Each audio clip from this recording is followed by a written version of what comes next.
Thank you for making Locked On Yankees your first listen every day. We're free and available on all platforms. Today's episode is brought to you by BetOnline. BetOnline has you covered this season with more props, odds, and lines than ever before. BetOnline, where the game starts. On today's show, the Yankees took 2 out of 3 from the Red Sox, but old problems reared their ugly head in last night's loss. We'll recap the weekend, discuss those problems. I have some advice for Yankee fans, and we'll preview the Blue Jays series, which starts tonight because there's no rest for the weary. That's all next on Locked On Yankees.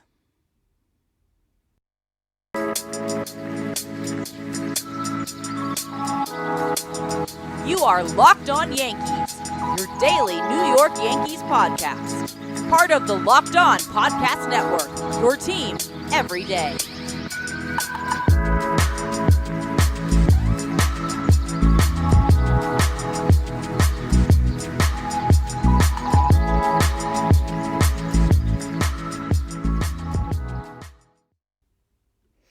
Hello, Yankee fans. Happy Monday, April 11th, and we are starting the season off well. Yankees won 2 out of 3 against Boston. Would a sweep have been nice? Yes, but, 2 out of 3 ain't bad, as the late Meatloaf used to sing. May he rest in peace. Anyway, it wasn't a bad weekend. Even though it seems like it was. We'll discuss that whole thing because some Yankee fans are going a little crazy. It's only 3 games in to 162. Some of y'all need to calm down, and I'm going to tell you why. But first, you can get Locked On Yankees in every podcasting platform available, including Apple, Odyssey, Google, Spotify, Stitcher. You can watch and subscribe to us on YouTube. And when you get into your car, you can tell your smart device to play podcast Locked On Yankees. So let's discuss the weekend. I'm happy with the 2 out of 3. If you listened to our crossover or watched our crossover with Locked On Red Sox, I was convinced the Red Sox were going to win 2 out of 3, but not really. I'll admit that.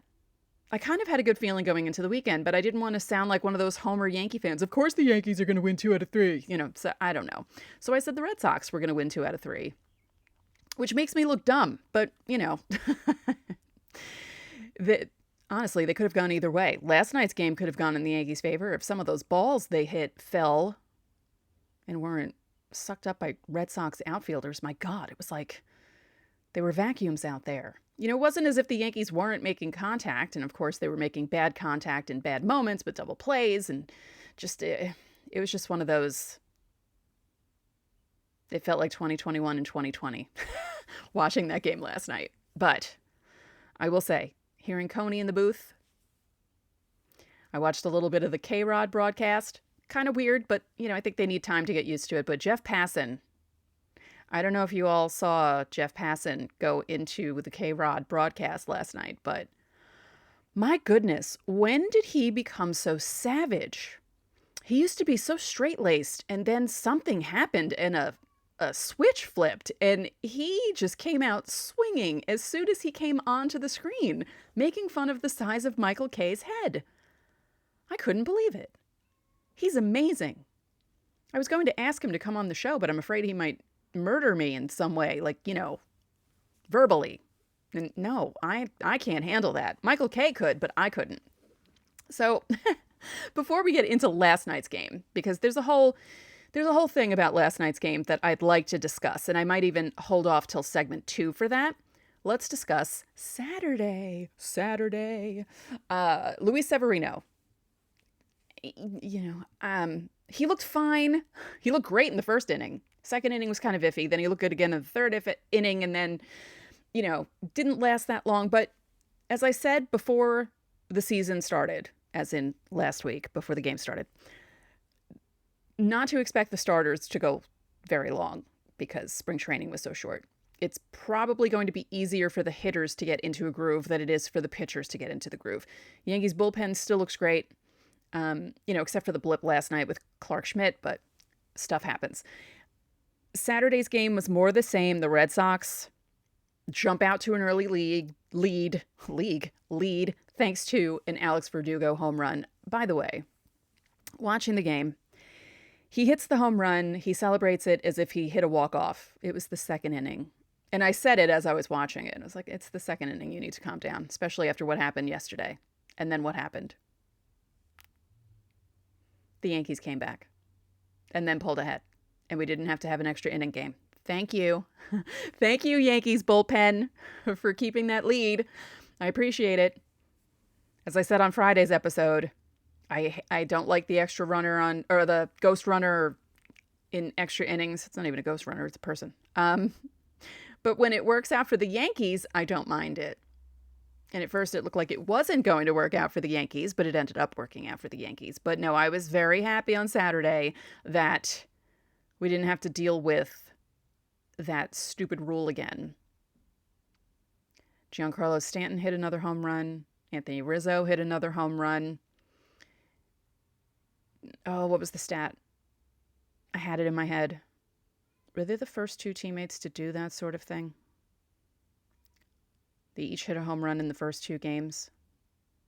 And there was another stat about the Yankees ending the regular season last year on a walk-off and starting this year off with a walk-off. My co-host, who's covering for Abby, Sweet Pea, my cat, she's here.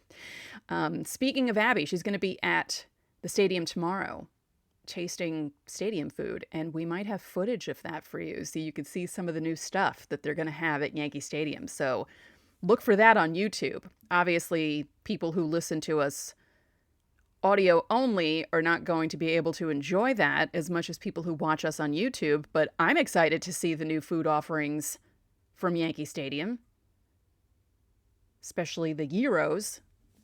Opa. Anyway, Saturday's game, let's just look quickly at what actually happened, because even though it was 2 days ago, it's gone out of my mind. That's what happens when you have ADHD. It's not fun. So Verdugo hits the 2-run home run. And what are you going to do?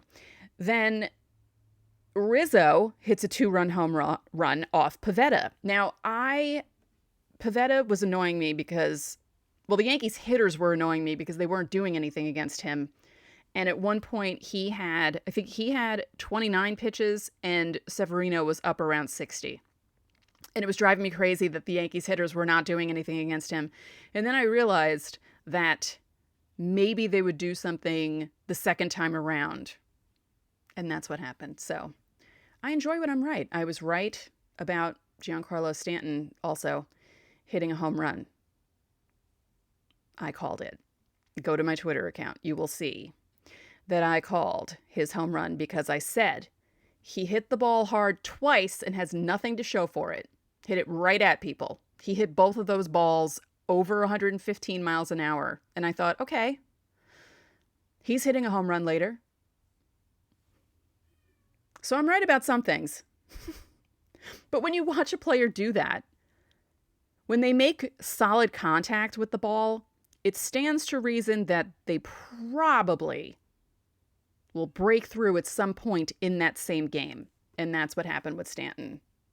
And it was glorious because it put the Yankees up 4-2. Bullpen locks it down for Severino. Let's go through Severino's numbers. 3 innings, 2 runs, the Verdugo home run, 5 hits, no walks, 5 strikeouts. That's pretty good. You know, no, he didn't pitch as long as you wanted him to. He only threw 65 pitches. But it's the beginning of the season. Spring training was short. He's coming back from injury. Don't expect him to pitch. They're going to slowly work him in. The only problem we have with this is the Yankees don't have an off day until next Monday. So they're playing the Blue Jays for 4, which starts tonight. We'll preview that in segment 3. And then I believe they're playing, is it the Tigers and the Orioles? Or the Orioles then the Tigers? I have to look at the schedule. So they have straight through to Monday, which, you know, if the starters keep only lasting 3 to 4 innings, that's not going to be good for the bullpen. Now, speaking of starters, we're going to talk about Jordan Montgomery's performance in last night's game in a moment. But first, BetOnline is your number one source for all your betting stats and sports info. Find all the latest sports developments, league reviews, and news, including this year's basketball playoffs and the start of Major League Baseball. BetOnline is your continued source for all your sports wagering information, from live betting to playoffs, esports, and more. Head to the website today or use your mobile device to learn more about the trends and action. And speaking of that, there is an actual there's a line on BetOnline. First manager to be fired in 2022. Who's number one? Take a guess, Yankee fans. Yeah, it's Aaron Boone. I don't necessarily agree with that, but, you never know. So it's him. The top five are Aaron Boone, Joe Madden, Joe Girardi, Chris Woodward, and David Bell. So go to BetOnline, look at those stats, those lines, and see what you think, and maybe bet on it. BetOnline, where the game starts.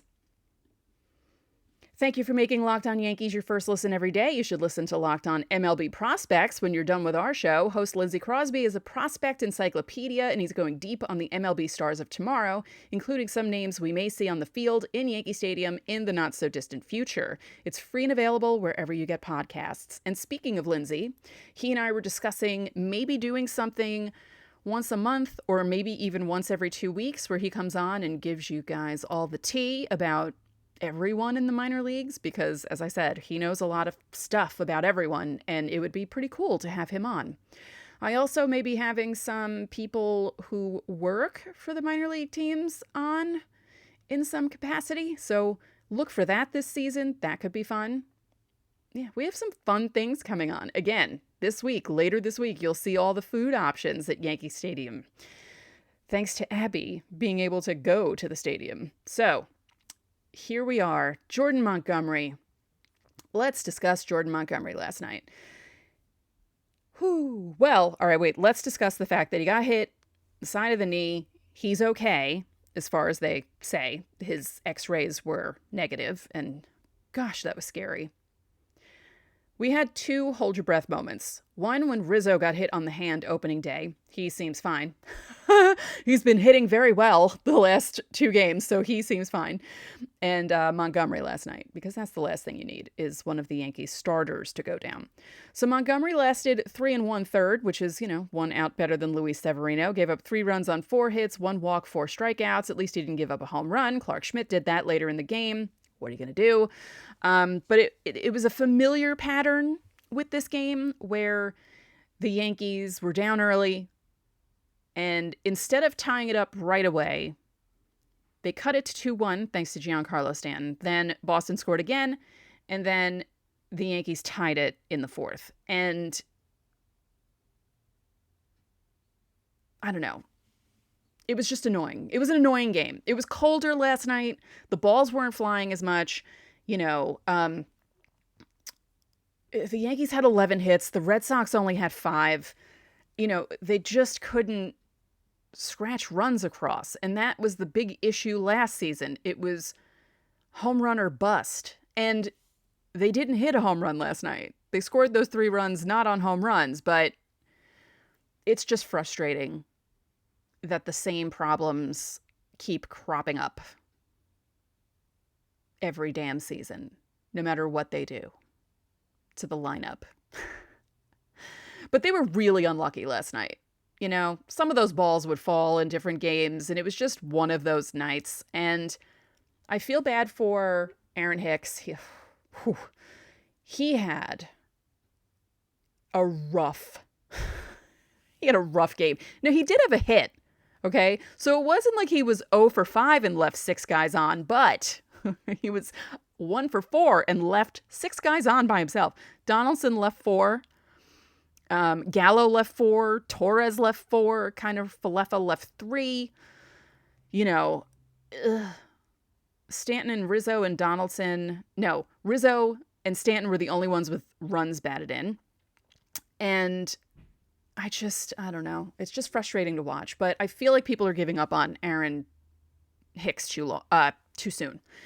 There was a lot of Aaron Hicks stuff said on Twitter last night.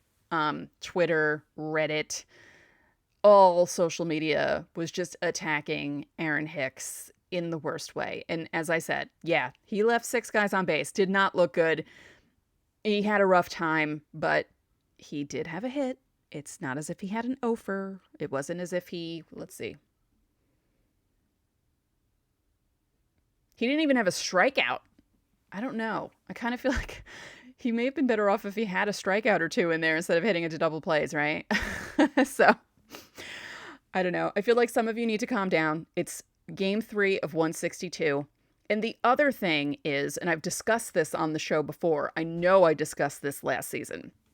The problem with a 3-game series and the problem with losing the last game of a 3-game series or losing the last game of a 4-game series heading into a possible sweep is people tend to focus on that last game, which is understandable. It's fresh in your mind. It's the last thing that happened. But it feels like there are some cases where people negate the first 2 games because of what happened in the last game. And it felt like that last night. Yes, there are things that you can legitimately bitch about that happened last night. But let's not forget that the Red Sox led in the first 2 games and the Yankees came back and beat them.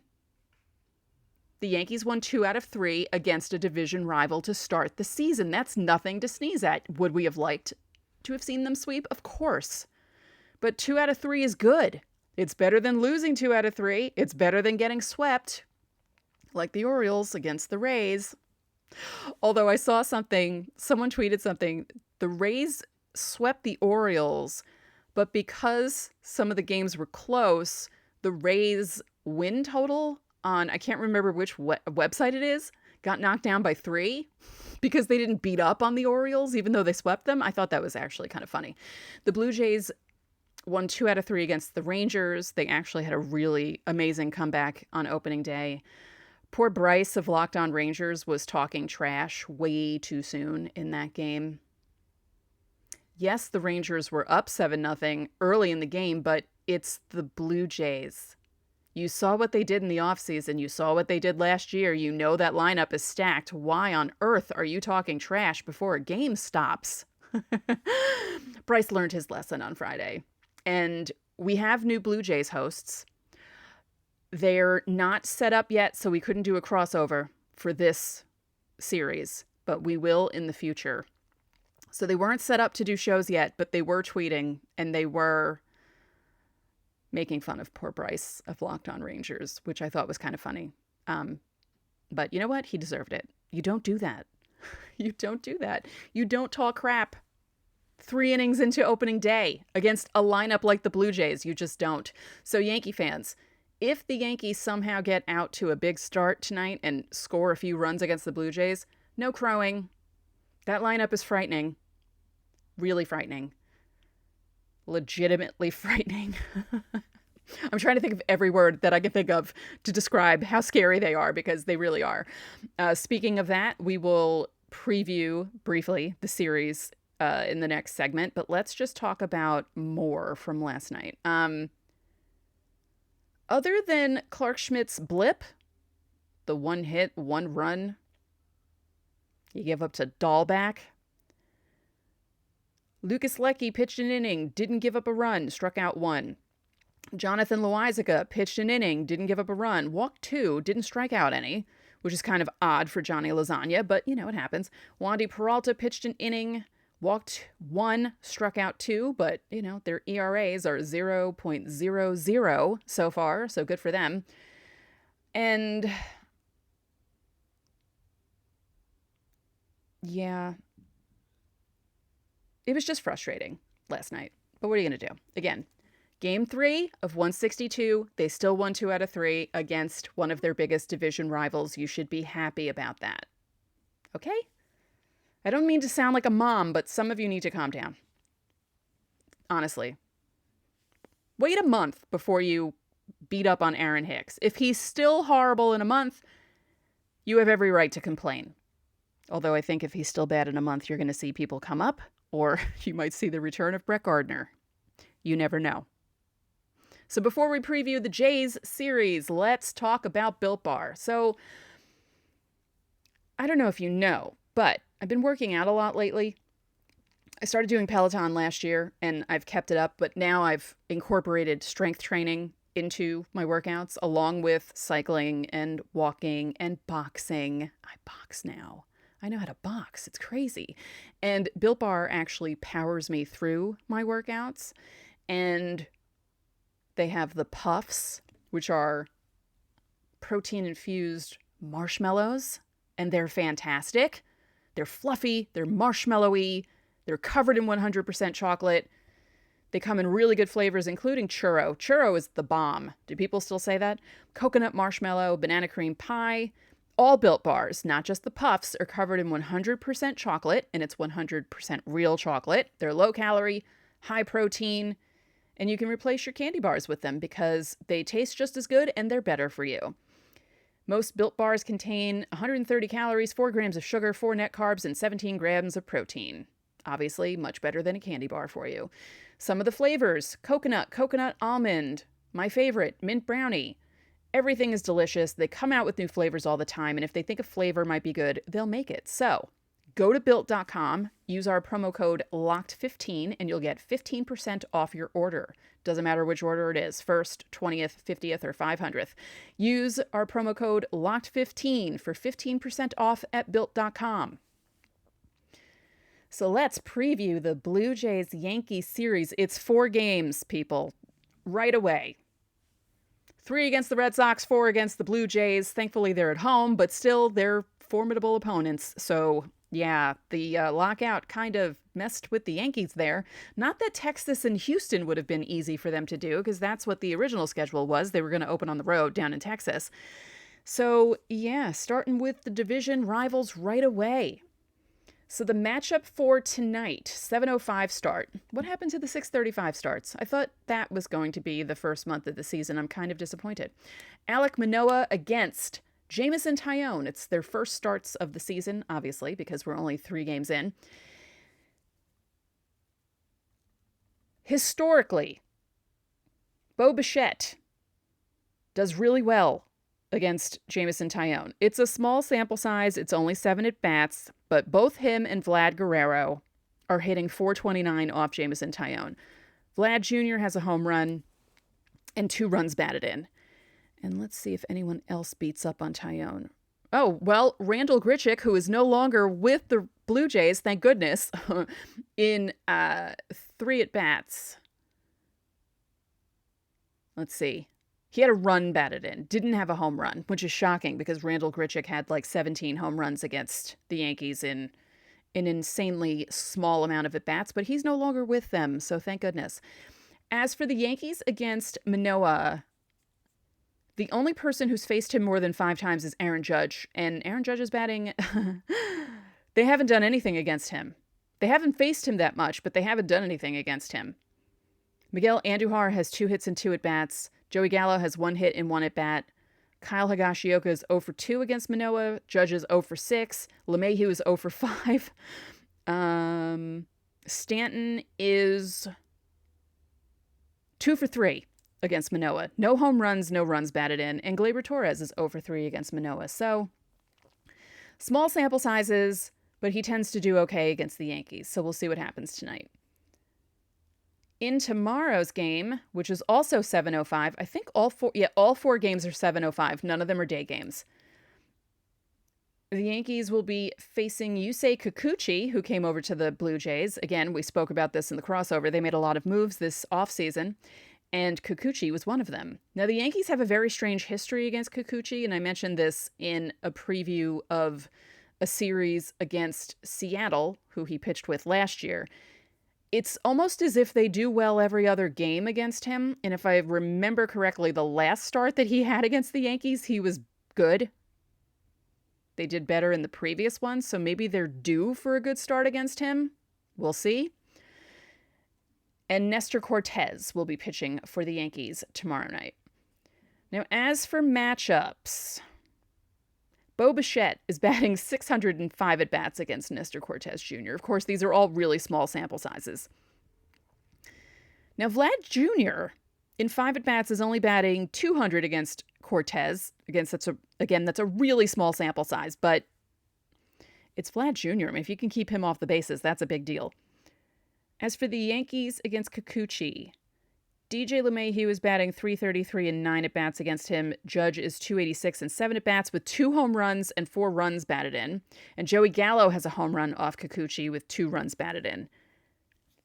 Let's see. Gleyber Torres in 11 at-bats against Kikuchi is batting .455 with 2 runs batted in. So he does well against him. We'll see how that happens. And again, looking at this, they haven't really updated because they still have Randal Grichuk as a Toronto batter against Cortez, and he was in 6 at-bats, batting .500 with 2 home runs and 4 runs batted in. Again, big thanks to the Blue Jays for trading away Yankee killer Randal Grichuk. Good job, guys. We appreciate that very much.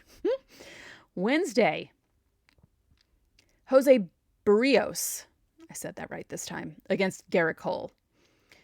Barrios pitched against Texas on Friday, gave up 4 runs in 1/3 of an inning. It was not a good outing for him. That was even worse than Cole on opening day. Hold on. I lost the page because Yankees.com likes to reset everything. Gerrit Cole, as you know, also pitched on April 8th. 4 innings, 3 runs on 4 hits, 1 walk, 3 strikeouts. He freaked out because the opening day ceremonies lasted 4 minutes longer than he expected them to. Gerrit, you need to calm down and not really. No, that's ridiculous. You're not going to have people back you up on that. You were acting like a brat. No offense, but seriously. Like, when I found out that that's why he was freaking out and that's why he had such a crappy start to that game, it just made me kind of angry. So Yankees, don't do anything to piss him off on Wednesday night, okay? As for the Toronto batters against Gerrit Cole, Bo Bichette, in 21 at-bats, is only batting .190. Cavan Biggio, batting 215 at-bats. Vlad Guerrero Jr., 278 and 18 at-bats. Teoscar Hernandez, 286 and 14 at-bats with a home run. Cavan Biggio actually has 2 home runs against Cole. Bichette has 1 home run against Cole. Alejandro Kirk has 1 home run against him in 6 at-bats. He's batting .500.